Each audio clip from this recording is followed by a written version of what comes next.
Tuan-tuan dan nyonya-nyonya, kembali bersama Alta TV melanjutkan kisah berikutnya. Wira sang jenius dari Dusun Darmadi. Hari ini, Mimin lanjut 10 bab. Jangan lupa like dan subscribe bila Anda suka. Bab 1076.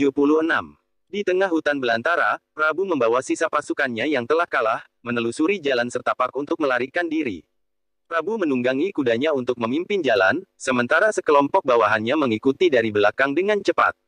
Wakil Jenderal Prabu yang berada di sampingnya, berkata dengan suara berat. "Tuan, bagaimana kita sekarang ini? Kita harus kemana sekarang?"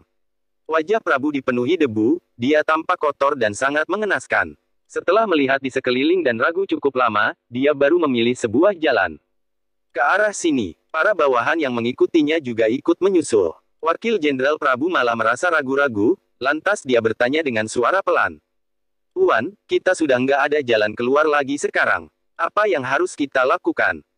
Ekspresi Prabu tampak kecut saat mendengar ucapannya. Dengan ragu-ragu, dia baru berkata, "Mungkin sudah saatnya kita tunjukkan senjata pamungkas kita." Wakil Jenderal itu langsung tertegun sejenak, dia berkata dengan gugup. "Menurut Tuan, apakah yang dikatakan Wira itu sungguhan?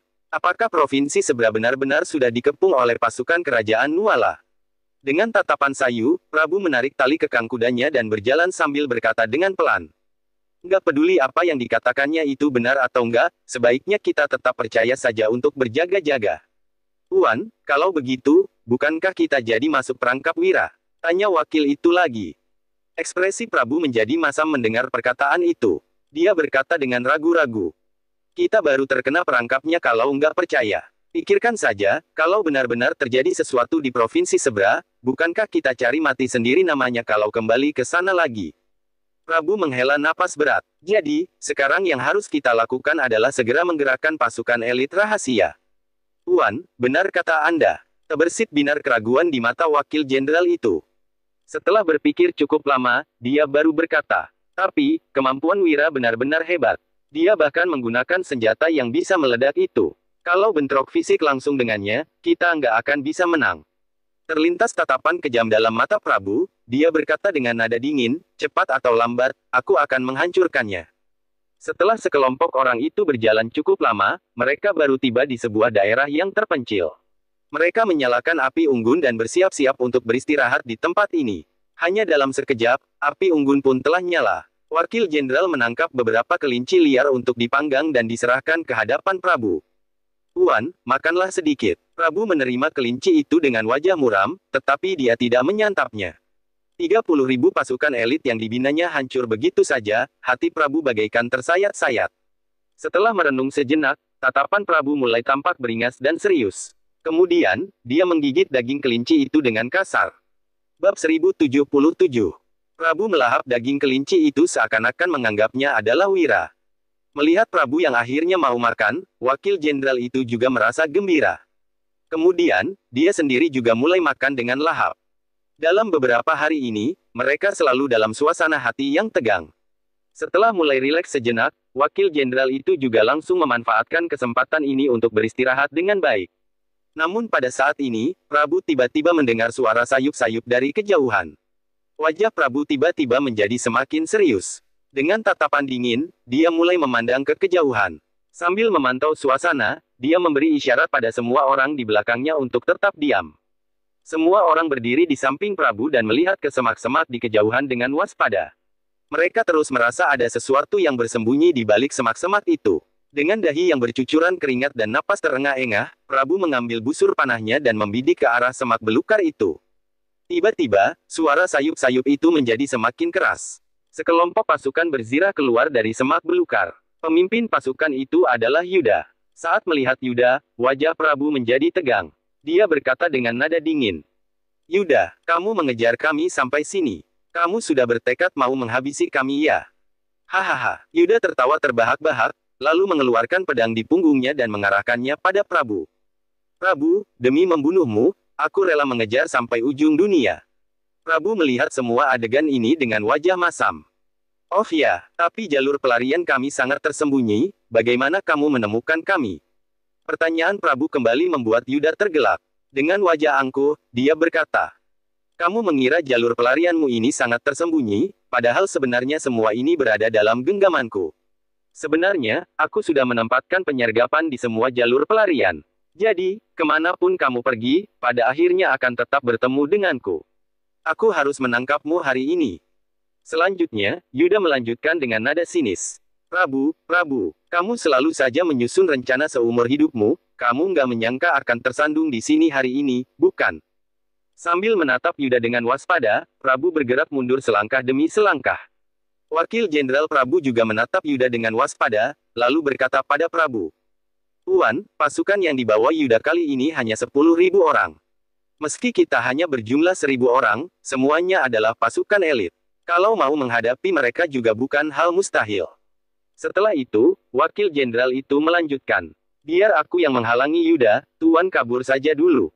Wajah Prabu tampak masam, dengan ragu-ragu, dia berkata. Berhati-hatilah. Tenang saja, jawab Wakil Jenderal itu.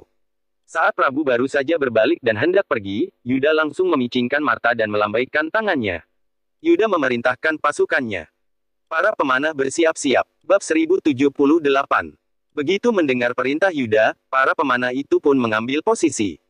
Seketika, anak panah yang tak terhitung jumlahnya ditembakkan ke arah Prabu. Prabu tercengang melihat adegan itu. Dia hanya bisa berusaha untuk menghindari anak panah itu. 1.000 orang pasukannya baru saja lolos dari perang besar dan sudah berjalan seharian. Kini malah masih harus menghadapi serangan Yuda, ini benar-benar sulit dihadapi. Prabu sangat sakit hati melihat banyak sekali pasukannya yang gugur saat ini. Dia hendak melarikan diri, tetapi juga kesulitan karena dikepung oleh 10.000 pasukan. Sama sekali tidak ada celah baginya untuk kabur. Melihat hal ini, Yuda kembali melambaikan tangannya untuk memerintahkan pasukannya menyerang. Pembantaian secara sepihak ini membuat pasukan Prabu berguguran. Hanya dalam waktu 10 menit, pasukan yang tersisa tinggal belasan orang. Yuda menginstruksikan bawahannya untuk mengepung mereka. Prabu, menyerahlah. Kalian nggak akan bisa kabur lagi. Prabu sama sekali tidak bisa melarikan diri di situasi seperti ini. Kalaupun nekat melawan, dia hanya akan mati. Yuda, apa kamu sudah yakin mau menyerang Provinsi Seberang? Tanya Prabu sambil menarik napas. Yuda juga tidak membantah ucapan Prabu, dia hanya mengangguk seraya menjawab. Benar sekali, 30.000 pasukan kerajaan Nuala dan 50.000 pasukan keluarga baru sudah tiba di Provinsi Seberang. Kamu mau menangkapku untuk mengancam ayahku membuka gerbang kota? Tanya Prabu. Benar sekali, Provinsi Seberang sangat sulit diserang. Kamu juga sangat berharga bagi Kumar. Jadi, kalau aku menangkapmu, dia pasti akan menyerah. Mendengar perkataan Yuda, Prabu berkata. Lalu kalau aku nggak mau, apakah kamu akan duel mati-matian? Yuda hanya tersenyum. Terserah kamu saja. Kalau meletakkan mayatmu di depan gerbang kota juga hasilnya sama saja. Prabu memicingkan matanya karena memahami maksud perkataan Yuda. Begitu mendapat kabar kematian dirinya, Kumar pasti tidak akan bisa menahan emosinya lagi. Tiba saatnya, Kumar mungkin benar-benar akan bertindak. Sambil menghela napas, Prabu meletakkan senjatanya. Letakkan senjata kalian, kita menyerah saja. Begitu perintah Prabu dilontarkan, para pasukan lainnya juga meletakkan senjata mereka. Yuda hanya melirik Prabu sekilas, lalu mengernyit. Meski kondisi saat ini memang sudah buntu bagi Prabu, Yuda merasa Prabu memiliki sebuah aura yang membuat orang tidak bisa tenang. Yuda menjadi sangat ragu saat ini. Jangan-jangan, Prabu punya rencana cadangan. Namun, Prabu sudah ditangkap sekarang, masih ada rencana apa lagi pria itu? Ikat mereka, perintah Yuda. Hanya dalam sekejap, beberapa orang ini pun sudah terikat. Setelah menangani Prabu, Yuda dan pasukannya juga sudah saatnya kembali. Dalam perjalanan, Yuda terus melirik ke arah Prabu setiap saat. Prabu hanya tersenyum saat menatapnya. Hal ini membuat Yuda merasa sangat tidak nyaman. Jenderal, ada apa? Kenapa Anda kelihatannya gelisah sekali? Tanya Wakil Jenderal Yuda. Bab 1079. Yuda menggelengkan kepalanya. Entah kenapa, rasanya Prabu agak mencurigakan. Mencurigakan, tanya Wakil Jenderal itu karena tidak mengerti ucapan Yuda. Benar, sepertinya, dia terlalu tenang, balas Yuda. Wakil Jenderal itu tersenyum saat mendengar ucapan Yuda. Jenderal, sepertinya Anda terlalu banyak khawatir. Dia sudah terperangkap sekarang, tentu saja jadi lebih tenang. Mungkin saja juga dia sudah putus asa. Provinsi Seberang juga sudah di tangan kita. Selain putus asa, dia juga sepertinya tidak bisa merasakan perasaan lain lagi. Wakil jenderal itu merasa tidak perlu khawatir berlebihan karena situasi saat ini sudah buntu bagi Prabu. Mana mungkin lagi pria itu bisa melakukan apapun. Baginya, Prabu saat ini sudah kehilangan arah tanpa kekuasaan, dia hanya sekadar bertahan hidup saja. Namun, pemikirannya ini malah disangkal Yuda. Meski tidak sering bertemu dengan Prabu, aku sangat paham dengan kepribadian orang ini. Dia tidak akan menyerah begitu saja. Sekarang dia kelihatannya tenang sekali. Aku merasa sepertinya akan terjadi sesuatu. Usai bicara, Yuda kembali berkata, berhati-hatilah sepanjang perjalanan ini, jangan sampai ada celah untuk kesalahan. Pada saat bersamaan, Sigra sudah bersiap-siap di depan gerbang kota. Mereka bahkan sudah menyebarkan kabar bahwa Prabu ditangkap. Mendengar kabar ini, wajah Kumar tampak sangat masam. Dia berdiri di atas tembok kota dan meneriakkan. Sigra, kamu bilang putraku sudah ditangkap. Sigra hanya mengangguk. Putramu sudah dikalahkan Wira di Provinsi Suntra, pasukannya hanya tersisa 1.000 orang yang melarikan diri. Semalam, Yuda mendapat kabar dan langsung melakukan pengepungan dengan membawa 10.000 pasukannya. Saat ini putramu seharusnya berada di tangan mereka. Sampai di tahap ini, Sigra merasa tidak perlu menyembunyikan apapun lagi dari Kumar.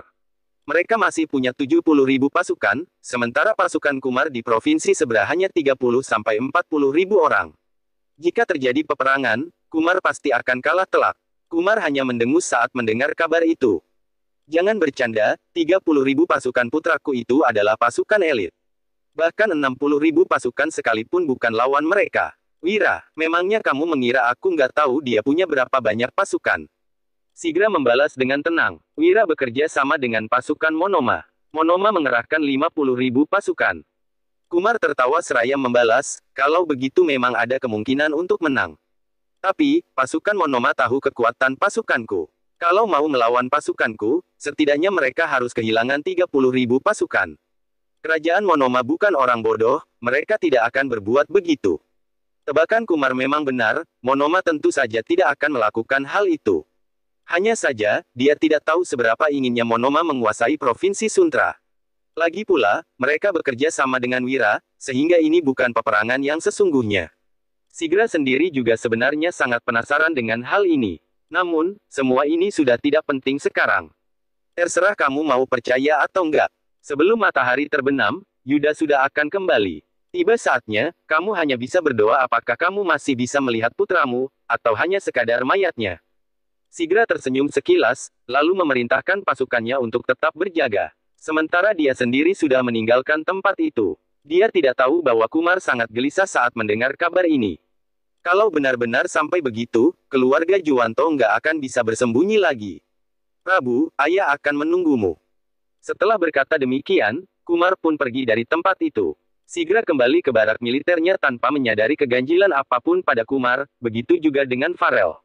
Ayah, apakah menurutmu Yuda akan kembali dengan Prabu? Hal inilah yang paling dikhawatirkan Farel. Dengan 10.000 pasukan, tentu saja bisa. Lagi pula, Yuda sangat mahir memimpin pasukan di kerajaan Nuala. Prabu memang hebat, kakakmu juga. Demikian, tapi mereka belum pernah turun ke medan perang yang sesungguhnya. Tapi, berbeda halnya dengan Yuda. Dia sudah turun ke medan perang sejak masih kecil. Hanya segelintir orang yang bisa melawannya.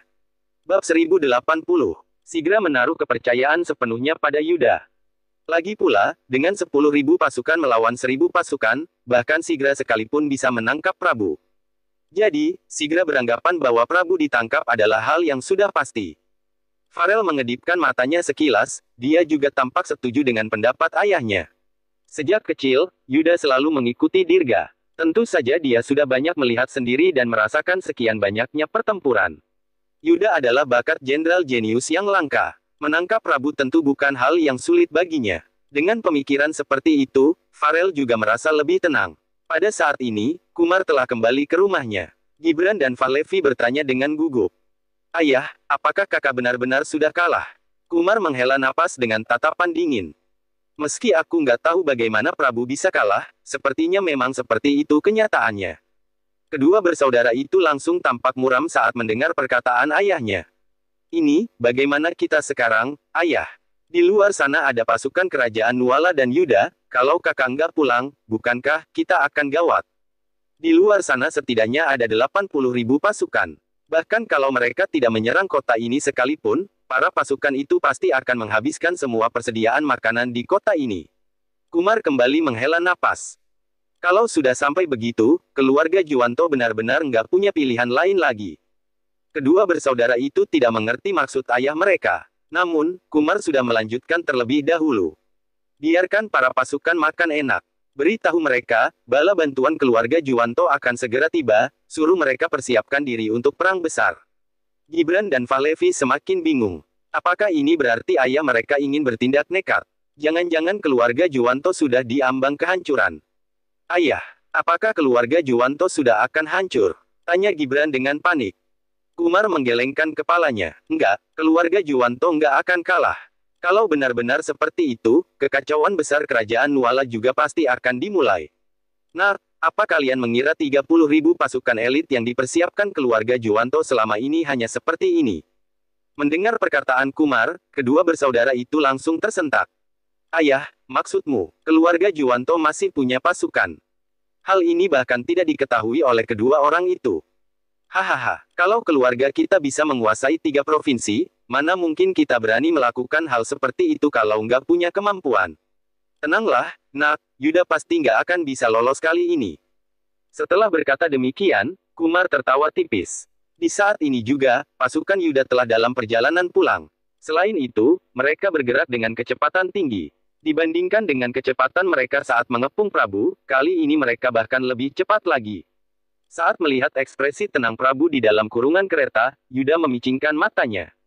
Prabu, ini adalah akhir dari keluarga Juwanto. Apa kamu punya pesan terakhir? Pertanyaan Yuda ini sebenarnya adalah untuk menguji Prabu. Dia terus merasa ada yang aneh dengan Prabu. Pria itu bahkan tidak bersuara sama sekali saat duduk di dalam kereta. Saking tenangnya, hal ini malah membuat Yuda takut. Mendengar hal itu, Prabu hanya mendongak dan tersenyum seraya berkata, Yuda, kamu sudah lama terjun di medan perang, apa kamu pernah kalah? Hati Yuda langsung tersentak mendengar ucapan itu. Sejak aku mengikuti ayahku sampai sekarang, kami belum pernah kalah. Prabu tertawa dengan semakin bahagia. Hai, sepertinya ini memang takdir. Kekalahanmu satu-satunya akan merenggut nyawamu, ujar Prabu sambil menatap Yuda dengan kilatan dingin. Tatapannya seakan-akan menyiratkan bahwa Yuda sudah pasti akan meninggal. Apa katamu? Bab 1081. Yuda mendengus dingin, hatinya terasa sangat gelisah mendengar perkataan Prabu. Yuda, kamu nggak pernah kalah seumur hidup ini, kan? Sekarang kamu bukan hanya akan kalah, kamu bahkan akan mati di tanganku. Sekarang ku beri satu kesempatan, bunuhlah aku. Kalau enggak, pasti akan ada yang balas dendam padamu, ujar Prabu dengan nada bangga. Hal ini membuat raut wajah Yuda semakin memburuk. Prabu, apa kamu tahu apa yang kamu bicarakan? Kamu mau mengalahkanku. Sekarang ini kamu tahananku, mau bagaimana kamu mengalahkanku? Meski merasa tidak tenang, Yuda tetap tidak mengerti mengapa Prabu bisa begitu percaya diri. Mendengar perkataan itu, Prabu tertawa terbahak-bahak. Kamu akan tahu sebentar lagi. Oh bukan, kamu akan tahu sekarang juga. Usai berkata demikian, Yuda tiba-tiba merasakan niat membunuh yang kuat. Niat membunuh itu sangat dingin dan sadis. Detik berikutnya, bahkan sebelum Yuda sempat bereaksi, sejumlah anak panah yang tak terhitung jumlahnya ditembakkan ke arah mereka. Serang musuh, teriak Yuda kepada para pasukannya. Pandangannya juga jatuh pada ke-10 orang itu. Mereka semua adalah ahli yang sangat mahir. Dari kemampuannya, terlihat jelas bahwa mereka bukanlah lawan Yuda. Tiba-tiba, sebuah sosok berbaju merah muncul dari hutan sambil menebaskan pedangnya. Detik berikutnya, penjara kayu itu langsung hancur terbelah. Bahkan yang membuat Yuda semakin takjub adalah orang itu bisa menebas rantai besi Prabu hingga terputus. Ini, Yuda terdiam seketika. Dengan Prabu yang berada di tengahnya, ke-11 orang ini menghalangi semua anak panah yang ditembakkan ke arah mereka tanpa terluka sama sekali. Sementara itu, pasukan Yuda malah kewalahan mengalami penyergapan ini. Bunuh Prabu, perintah Yuda. Dia mengayunkan tombak di tangannya hendak membunuh Prabu. Namun baru saja senjatanya akan mengenai Prabu, sosok wanita berbaju merah itu langsung membelah tombak Yuda dengan pedangnya. Kekuatannya yang mengerikan itu membuat Yuda terkesima. Bunuh, bunuh, terdengar teriakan dari sekelilingnya yang mengepung ke-10.000 pasukan ini. Hanya didengar dari suaranya, Yuda bisa memperkirakan bahwa setidaknya ada 20.000 orang yang datang, atau bahkan lebih. Yuda, bagaimana? Sudah kubilang, kamu pasti akan kalah hari ini. Seru Prabu sambil tersenyum ke arah Yuda dengan tatapan dingin.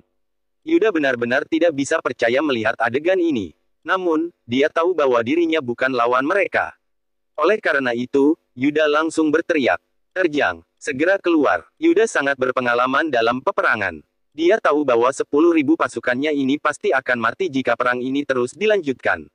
Begitu pula dengan dirinya. Di saat musuh baru saja ingin bergerak dan ruang lingkup pertempuran masih lebar, mereka masih punya kesempatan untuk kabur. Tanpa ragu-ragu, Yuda membawa pasukannya menerjang keluar. Di sisi lain, Prabu hanya tersenyum sinis. Tangkap dia hidup-hidup. Bab 1082.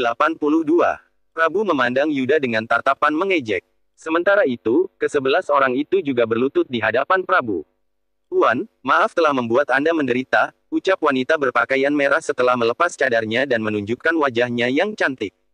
Gak apa-apa, hanya saja, kekalahanku jadi harus membuat kalian turun tangan. Hai.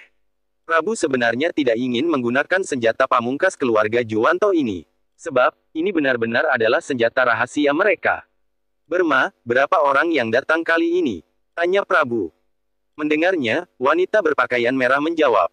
Ada 30.000 orang. Prabu mengangguk sekilas. Lagi-lagi 30.000 ya. Tapi kali ini, aku nggak akan menyia-nyiakan 30.000 pasukan ini. Oh ya, bagaimana situasi di Provinsi Seberang? Berma menjawab dengan hormat, masih sedang dalam pertahanan. Tapi untuk saat ini, keluarga Barus dan kerajaan Nuala juga tidak akan bisa menginvasinya. Prabu baru mengangguk setelah mendengar laporan tersebut. Baiklah kalau begitu, kalian bersepuluh, tangkap Yuda hidup-hidup. Berma, aku punya sebuah misi rahasia untukmu. Saat memandang Berma, terlintas tatapan dingin di mata Prabu. Tuan, silakan katakan, bunuh seseorang untukku. Namanya, Wira, teriak Prabu dengan kejam. 30.000 pasukannya dibantai habis karena Wira. Prabu benar-benar membenci Wira. Berma hanya mengangguk tanpa menanyakan apapun. Dia langsung bergerak untuk menjalankan perintah Prabu. Di sisi lain, pasukan Yuda juga menerjang dengan sekuat tenaga. Jenderal, jumlahnya ini setidaknya ada 30.000 orang. Kenapa keluarga Juwanto bisa punya kekuatan yang begitu mengerikan? Tanya Wakil Jenderal Yuda dengan kaget. Keluarga Juwanto, benar-benar hebat. Tampaknya nggak mudah untuk menghancurkan mereka kali ini. Bahkan, kita sendiri juga mungkin akan kesulitan. Wajah Yuda tampak sangat masam. Melihat belasan pria berpakaian hitam di belakangnya, Yuda semakin kesal. Terlepas dari banyaknya pasukan keluarga Juwanto, mereka bahkan punya beberapa ahli ini juga. Kekuatan seperti ini bahkan tidak bisa ditandingi oleh Yuda. Punya rahasia apa keluarga Juwanto? Kenapa mereka sampai punya ahli sebanyak ini? Yuda mulai murka. Saat ini, 10.000 pasukan yang dibawanya telah berhasil membuka sebuah jalan dengan sekuat tenaga. Hanya saja, jumlah mereka telah berkurang drastis hingga tersisa 3.000 orang. Pasukan keluarga Juwanto malah hanya kehilangan 1.000 pasukan. Sialan, umpat Yuda, dia belum pernah kalah sebelumnya.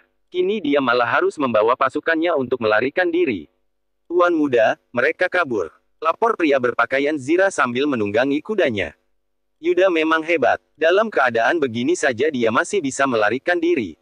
Benar-benar hebat. Sudahlah, cepat atau lambat kita akan membunuhnya. Sekarang kita berangkat ke Provinsi Seberang dulu. Prabu menaiki seekor kuda, lalu memimpin 30.000 pasukannya bergegas ke Provinsi Seberang. Di sisi lain, Yuda hanya bisa melihat mereka pergi dengan wajah kecut. Ayo, teriak Yuda, mereka hanya bisa menelusuri jalan setapak untuk pergi ke Provinsi Seberang. Di saat bersamaan, seekor merpati surat dikirimkan ke tenda militer keluarga Juwanto. Kumar sedang duduk di ruang kerjanya saat surat itu tiba. Bab 1083. Merpati surat itu hinggap di atas meja kerja Kumar. Kaki merpati itu dipasang sebuah cincin hitam dan merah yang membawa surat. Melihat merpati ini, Kumar menarik napas dalam-dalam, lalu mengambil merpati surat tersebut. Setelah membacanya sekilas, ekspresi Kumar tampak datar. Wira, hebat sekali. Bisa-bisanya dia mengalahkan 30.000 pasukanku dan Prabu bahkan hampir tewas di tangannya. Kumar mengernyitkan alisnya. Kekuatan keluarga Juwanto yang sebenarnya selalu disembunyikannya selama ini. Tujuannya adalah untuk digunakan di saat-saat kritis. Mengenai Prabu, dia hanyalah tipu daya yang dikerahkan oleh Kumar.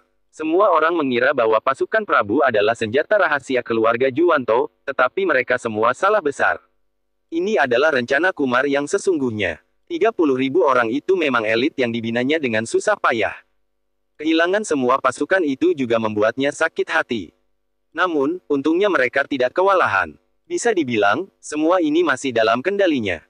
Sebelum Prabu kalah, Kumar sudah merencanakan segalanya. Begitu Prabu mengalami kekalahan, mereka akan segera mengerahkan pasukan rahasia ini. Kumar tidak boleh membiarkan provinsi Seberang kehilangan penjagaan, juga harus menjamin keselamatan Prabu. Meski memang telah merencanakan semua ini sebelumnya, Kumar tetap tidak menyangka akan menggunakan cara ini suatu hari. Untungnya, saat itu dia punya rencana cadangan seperti ini sehingga bisa menyelamatkan nyawa anaknya. Sekarang kita sudah mengerahkan senjata pamungkas keluarga Juwanto, terpaksa kalian yang harus berkorban. Sigra, aku nggak tahu ada seberapa banyak kekuatan keluarga Barus. Tapi, kalian bukanlah saingan dari keluarga Juwanto. Ucap Kumar sambil tersenyum. Pengawal, siapkan perang. Sementara itu di dalam tenda keluarga Barus, Sigra sedang duduk di kursinya menunggu kedatangan Yuda. Farel yang duduk di sampingnya tiba-tiba mengangkat gelasnya dan menyerahkannya ke hadapan Sigra sambil berkata, "Ayah, minum teh hangat ini." Sigra menerima gelas tersebut dan meneguknya, lalu berkata, "Yuda seharusnya sudah kembali sekarang." "Ya, sudah cukup lama juga. Tapi dihitung-hitung dari waktunya, seharusnya dia sudah kembali saat sebelum matahari terbenam," timpal Farel. Mendengar ucapan ini, Sigra tersenyum lagi. Kalau memang begitu, besok mereka sudah bisa mengambil alih provinsi Seberang. Keduanya saling menatap dengan bangga menunggu tibanya kemenangan. Tiba-tiba, terdengar derap langkah yang panik dari kejauhan. Selanjutnya, seorang prajurit muncul dengan wajah panik dan berlutut di hadapan Sigra. "Tuan, gawat!" Sigra langsung mengerutkan alisnya. "Ada apa ini? Kenapa panik sekali?" Prajurit itu menelan ludahnya dengan gugup, lalu berkata dengan terburu-buru. "Gawat, Tuan Sigra, pasukan Jenderal Yuda kalah." "Apa?" Sigra langsung menepuk mejanya dan terperanjat. Dengan wajah tak percaya, dia bertanya dengan ragu-ragu. "Kalah? Mana mungkin?" Sigra tidak berani percaya, tetapi prajurit itu langsung menyerahkan surat ke tangan Sigra. Setelah menerima surat itu, Sigra membacanya sekilas. Seketika, ekspresinya langsung berubah. Isi surat itu tidak terlalu banyak, hanya ada satu kalimat. "Keluarga Juwanto masih punya pasukan rahasia, cepat tarik semua pasukan. Kurung siku tutup." Yuda hanya menyampaikan sepatah kalimat ini karena situasinya sangat mendesak. Pesan singkat ini juga yang membuat Sigra dan Farel terkejut. Ternyata keluarga Juwanto masih punya pasukan lainnya. Hal ini sungguh sulit dipercaya. Bab 1084. Saat mengetahui kabar ini, Sigra langsung terperanjat, begitu juga dengan Farel. Jika Yuda bisa sampai kalah, berarti ini bukanlah kekuatan dari 1000 orang pasukan Prabu. Dengan kata lain, pasukan rahasia keluarga Juwanto setidaknya di atas 10.000 orang. Selain itu, semuanya juga pasti adalah elit. Jika jumlahnya mencapai 30.000, ditambah lagi dengan pasukan penjaga di Provinsi Seberang, berarti mereka punya 60.000 pasukan. Dengan pengepungan ini, bahkan kalau keluarga Barus punya 70.000 pasukan juga pasti bukan lawan mereka. Sambil berpikir demikian, Sigra mematung di tempat dengan binar takjub di matanya. Kenapa keluarga Juwanto punya cara sehebat ini? Ini nggak mungkin, teriak Sigra dengan kaget. Pada saat bersamaan, datang lagi seorang prajurit yang melapor. "Tuan, gawat, gerbang kota sudah terbuka, pasukan keluarga Juwanto sudah menyerbu keluar." Sigra langsung tersentak mendengar laporan ini. Gawat, pasti Prabu yang memimpin pasukan rahasia mereka untuk menyerang. Cepat tarik semua pasukan, perintah Sigra yang tiba-tiba tersadar dari lamunannya. Mereka membawa 50.000 pasukan. Jika keluarga Juwanto tidak melakukan pengepungan ketat, mereka masih punya peluang untuk melarikan diri. Datang lagi sebuah laporan dari bawahannya. "Tuan, dari kejauhan, ada pasukan lagi yang mendekat." Dilihat sekilas, jumlahnya setidaknya di atas 20.000 orang. Sigra kembali dikejutkan oleh laporan ini. "Cepat, kumpulkan 50.000 pasukan dan segera mundur ke arah Provinsi Jawali." Kali ini Sigra hanya membawa sedikit pasukan, mereka sama sekali tidak akan bisa melawan 60.000 pasukan elit dari keluarga Juwanto. Jadi, rencana satu-satunya saat ini adalah melarikan diri. Semakin jauh mereka kabur, akan semakin bagus. Kalau tidak, mereka pasti akan mati. Farel juga tidak menyangka kejadiannya akan berkembang hingga tahap seperti ini. Walaupun terkejut, dia tetap menyusul ayahnya untuk membawa semua pasukan melarikan diri. Hanya saja, mereka tetap terlambat selangkah. Pasukan Prabu dan Kumar telah menghabisi 20.000 pasukannya. Sigra tetap berhasil melarikan diri, sementara 30.000 pasukan yang tersisa juga meninggalkan tempat ini dan pergi ke Provinsi Jawali. Pada akhirnya, pengepungan keluarga Barus dan kerajaan Nuala kali ini gagal total. Dengan kembalinya Prabu, Kumar juga merasa lebih tenang sekarang. Prabu, aku penasaran kenapa kamu bisa kalah kali ini. Setelah pertempuran selesai, Kumar akhirnya tidak bisa menahan diri untuk menanyakan hal ini pada putranya. Mengapa 30.000 pasukan elit mereka bisa kalah dari Wira? Terbersit kebencian di mata Prabu saat mendengar pertanyaan ayahnya ini. Ayah, Wira hanya menggunakan ratusan orang untuk menghabisi 30.000 pasukanku. Bahkan Kumar juga termangu mendengar pernyataan Prabu. Apa, hanya ratusan orang? Mana mungkin bisa seperti itu? Kumar benar-benar tidak berani percaya. Dia sangat jelas dengan kemampuan pasukannya ini. Tidak mungkin mereka bisa dikalahkan hanya dengan ratusan orang. Benar, mereka hanya ratusan orang. Tapi mereka mengambil senjata rahasia yang bisa meledak. Saat senjata itu dilemparkan, akan terjadi ledakan dahsyat. Semua pasukan kita diledakkan senjata yang hebat ini, bahkan tanpa ada kesempatan untuk melawan sama sekali. Kalau bukan karena aku cepat melarikan diri, takutnya aku juga sudah mati sekarang. Saat mengingat kembali kejadiannya, Prabu masih merasa ketakutan. Senjata rahasia mereka itu sungguh kuat. Bab 1085. Sungguh tak terelakkan. Begitu melihatnya, dilemparkan, senjata rahasia itu akan meledak begitu saja. Sudah terlambat untuk menghindar. Apa? Kumar terperangah di tempatnya. Jika bukan Prabu yang memberitahunya secara langsung, mungkin dia sudah memaki seluruh dunia. Konyol sekali. Akan tetapi, putranya tidak terlihat seperti sedang berbohong. Senjata rahasia itu setidaknya bisa meledakkan belasan orang, apalagi total pasukan mereka ratusan orang. Semuanya punya senjata rahasia itu. Ayah, Wira terlalu hebat. Aku sudah utus Berma untuk membunuhnya. Jelas Prabu. Setelah mendengar ini, ekspresi Kumar menjadi makin masam, tetapi dia tetap mengangguk sambil menyahut. Bagus. Kalau Wira nggak segera dibunuh, dia akan menjadi musuh terbesar kita. Ekspresi Kumar tampak agak kejam saat mengatakan itu.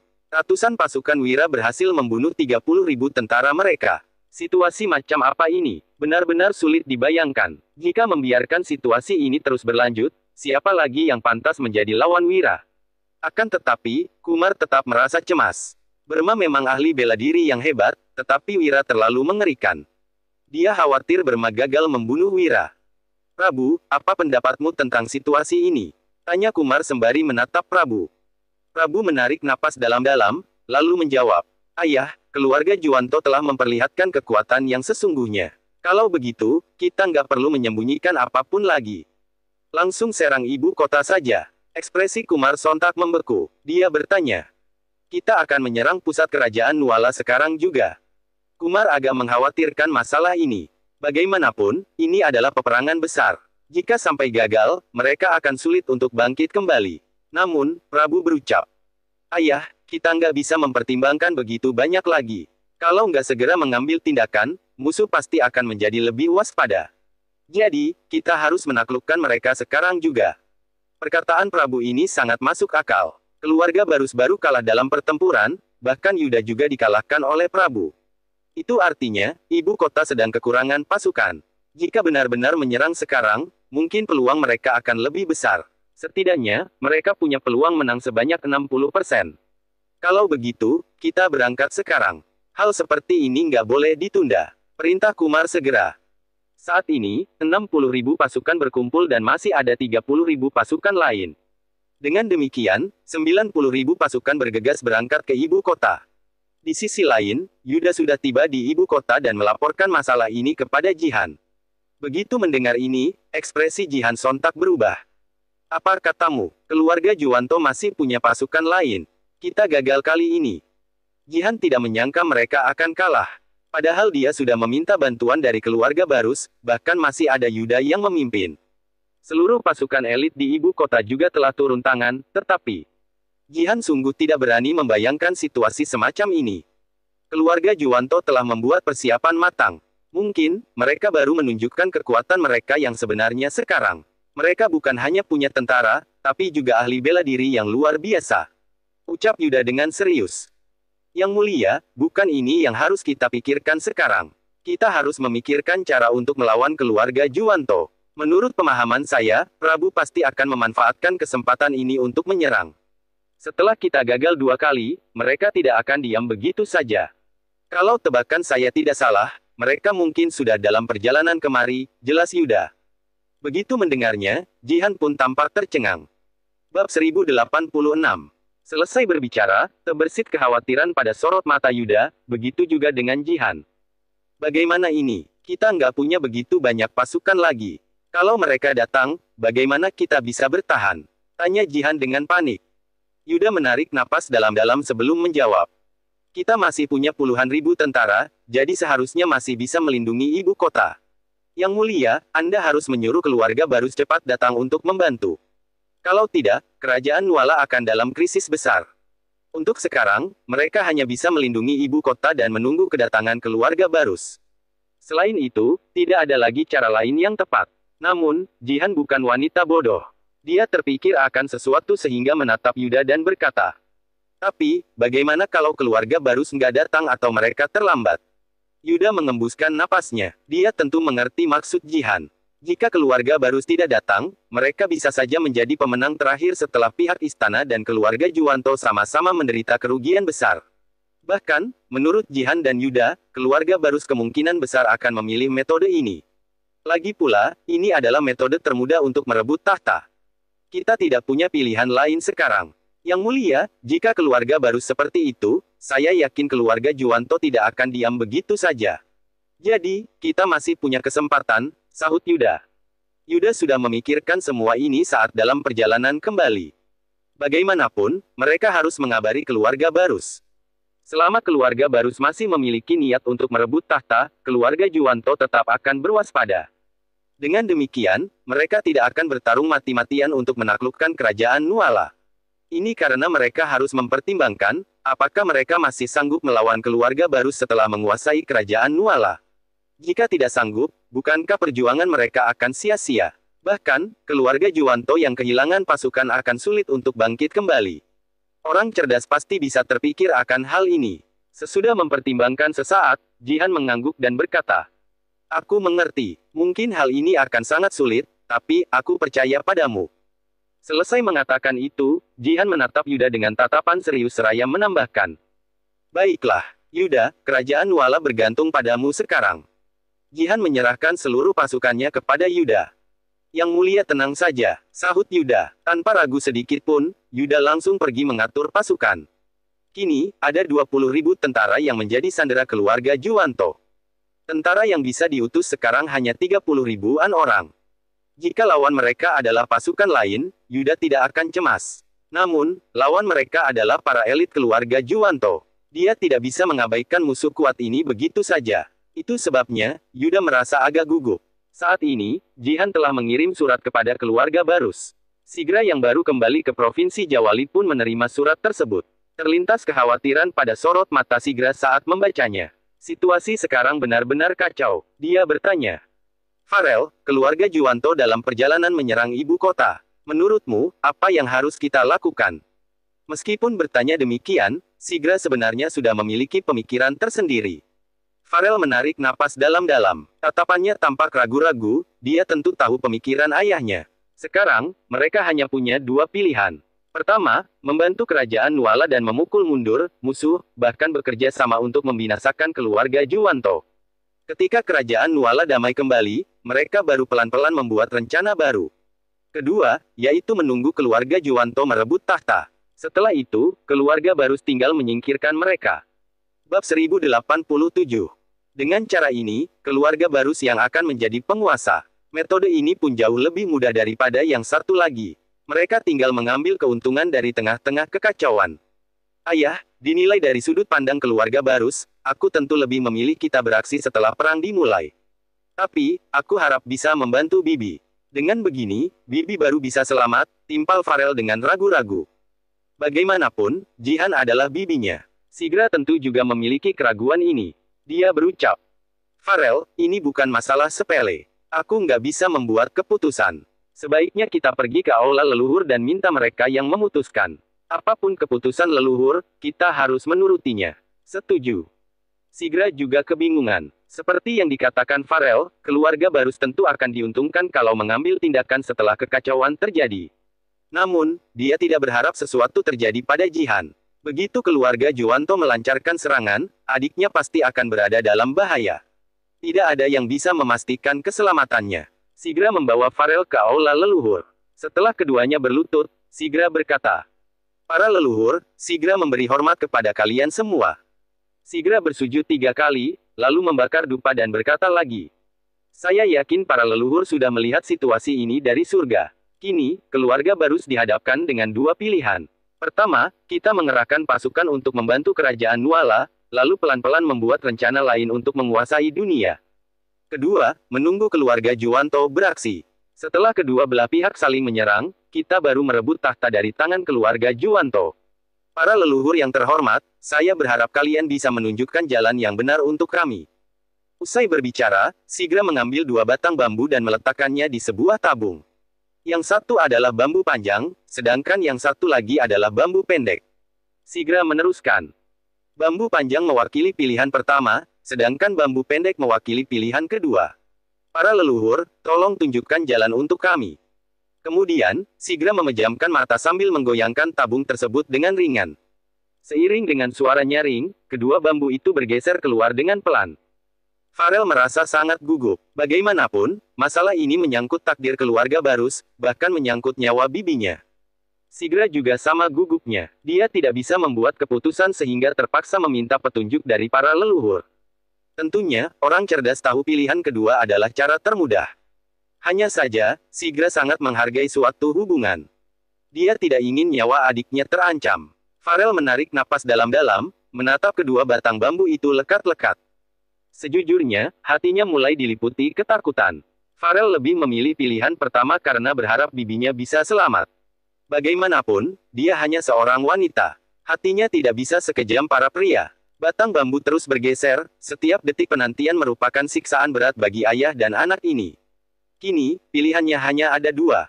Tidak peduli yang manapun, pasti ada keuntungan dan kerugian di dalamnya. Seiring dengan suara nyaring yang terdengar agak berbeda, sebuah batang bambu akhirnya jatuh ke lantai. Dalam sekejap, Sigra dan Farel buru-buru menatap ke bawah. Keduanya sama-sama terbelalak.